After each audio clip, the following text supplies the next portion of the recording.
Olá!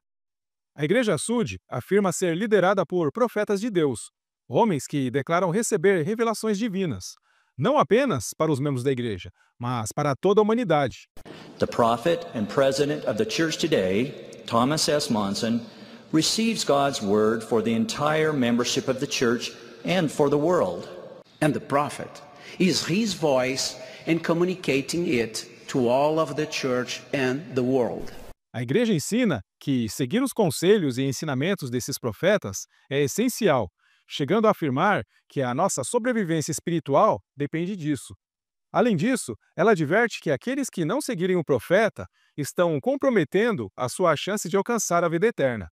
Our very salvation hangs on following a prophet. A importância atribuída ao profeta é tão grande que, na Conferência Geral de outubro de 2010, os líderes apresentaram os 14 pontos fundamentais, destacando por que todos deveriam seguir o profeta. Nesse vídeo, vamos analisar esses 14 pontos fundamentais. Vamos lá!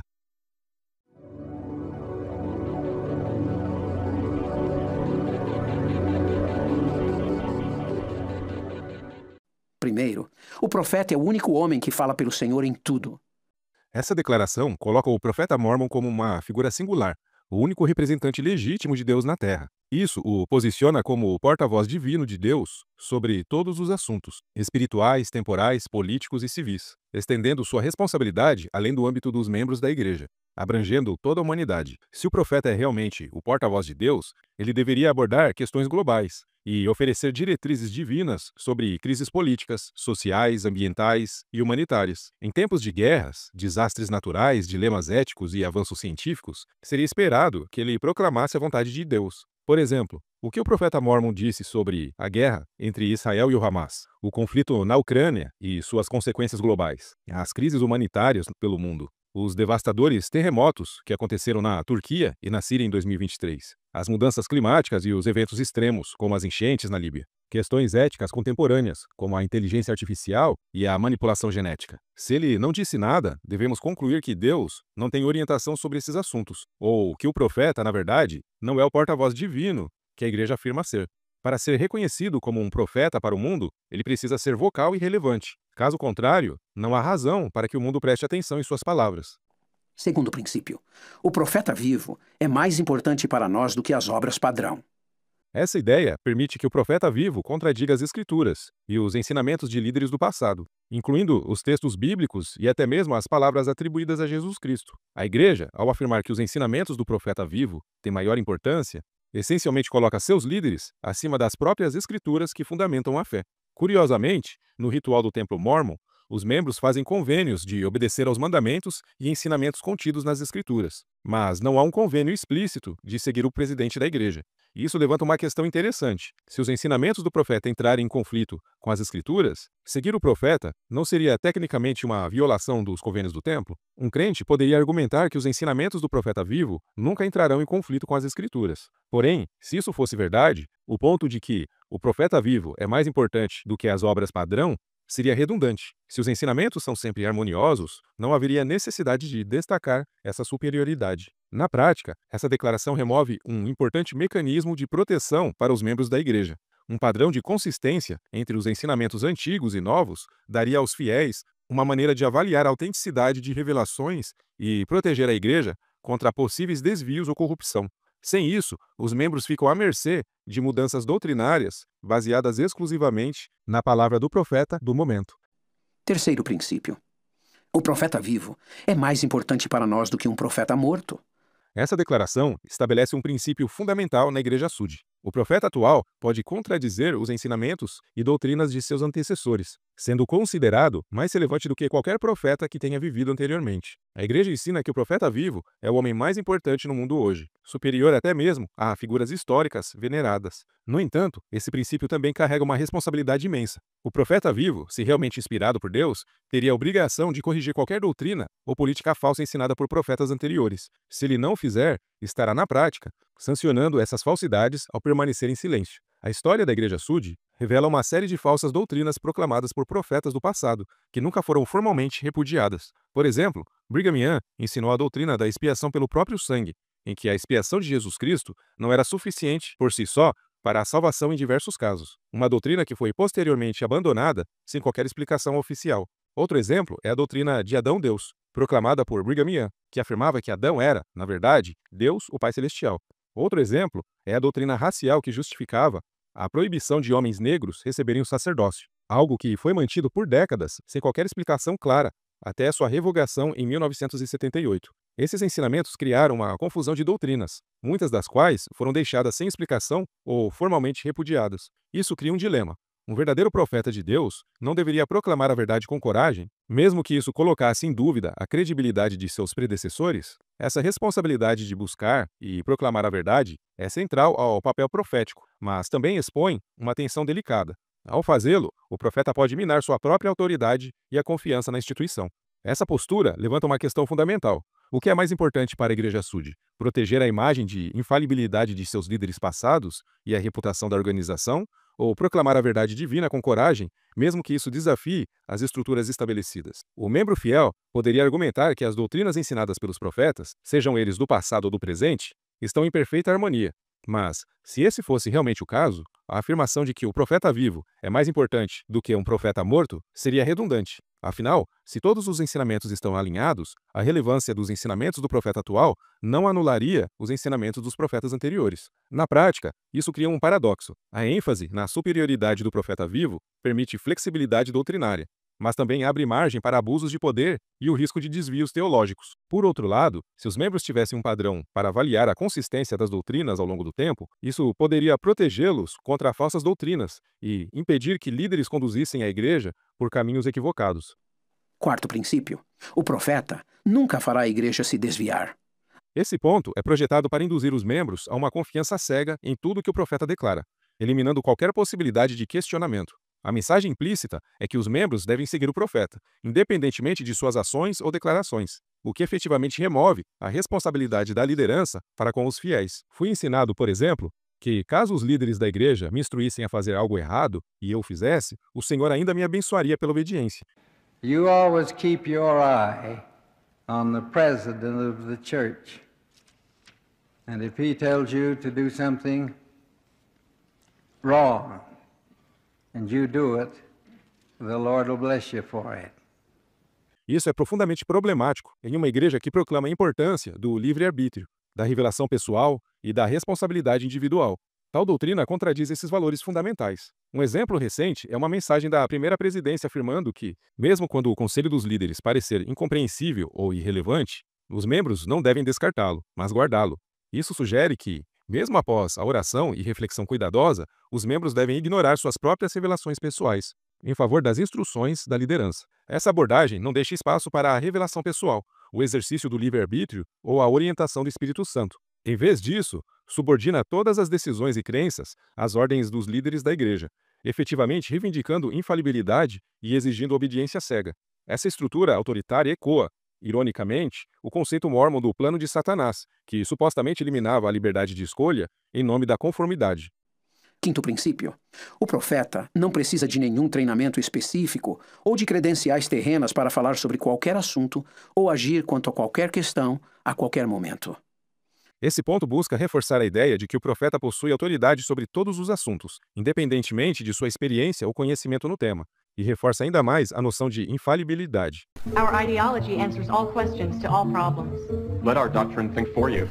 Contudo, essa afirmação também coloca sobre o profeta a responsabilidade de oferecer a verdade divina e a vontade de Deus em relação a qualquer questão que a humanidade enfrente. Considere, por exemplo, a guerra no Iraque em 2003. Durante a Conferência Geral de abril daquele ano, o presidente Gordon B. Hinckley falou sobre o conflito iminente, mas evitou tomar posição a favor ou contra. Por que ele não declarou se a guerra era justa ou injusta? Por que não desmentiu os relatórios sobre armas de destruição em massa, caso fossem falsos? Se Deus não tinha nada a dizer sobre esse assunto, então o presidente Hinckley simplesmente falou como homem, e não como um profeta. Afinal, ele não declarou, assim diz o Senhor. Mas o próximo princípio vai abordar exatamente isso, as falas de quando um profeta fala por Deus e quando ele fala como homem.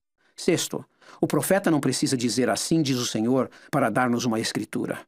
Essa afirmação anula um dos argumentos frequentemente utilizados por apologistas da igreja para justificar os ensinamentos controversos de Joseph Smith e Brigham Young, o de que, em muitos momentos, eles estavam apenas falando como homens. Com esse princípio, os membros são condicionados a tratar praticamente tudo o que o profeta diz como escritura, exceto se ele explicitamente afirmar o contrário.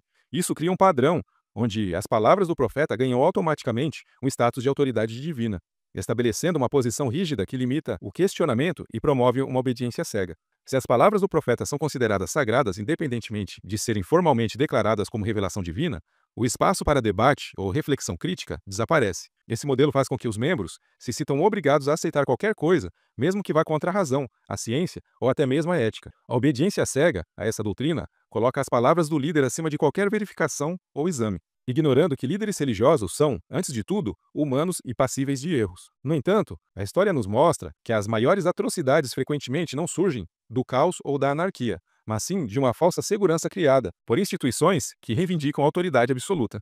Sétimo, o profeta nos diz o que precisamos saber, nem sempre o que queremos saber. Esse princípio ensina que as palavras do profeta sempre possuem relevância universal, mesmo que não pareçam atender às necessidades imediatas dos membros ou da humanidade. Contudo, essa ideia coloca sobre o profeta a responsabilidade de buscar e declarar a vontade de Deus sobre questões verdadeiramente importantes para o mundo.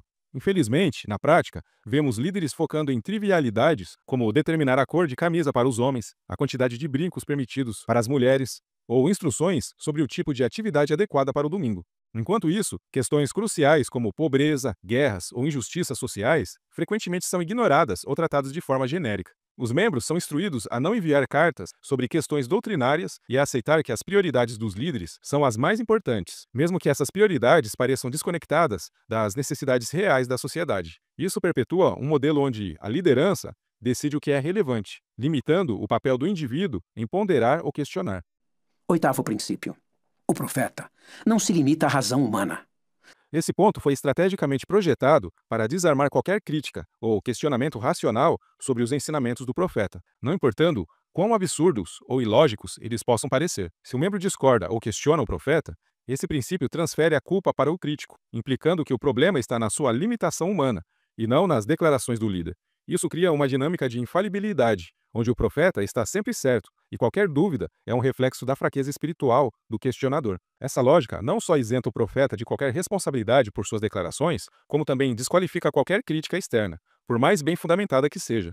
É um mecanismo de controle que protege a liderança de prestar contas ou ser questionada, ao mesmo tempo em que mina o pensamento crítico entre os membros. Ao final, esse princípio não busca fortalecer a fé, mas blindar o profeta contra qualquer escrutínio, perpetuando um sistema em que a obediência cega é apresentada como virtude e o questionamento é tratado como falha moral. Nono, o profeta pode receber revelação sobre qualquer assunto, temporal ou espiritual. Esse princípio já foi abordado no primeiro princípio. Não tem nada de novo aqui. Décimo, o profeta pode envolver-se em questões cívicas. Esse ponto também já foi tratado aqui anteriormente.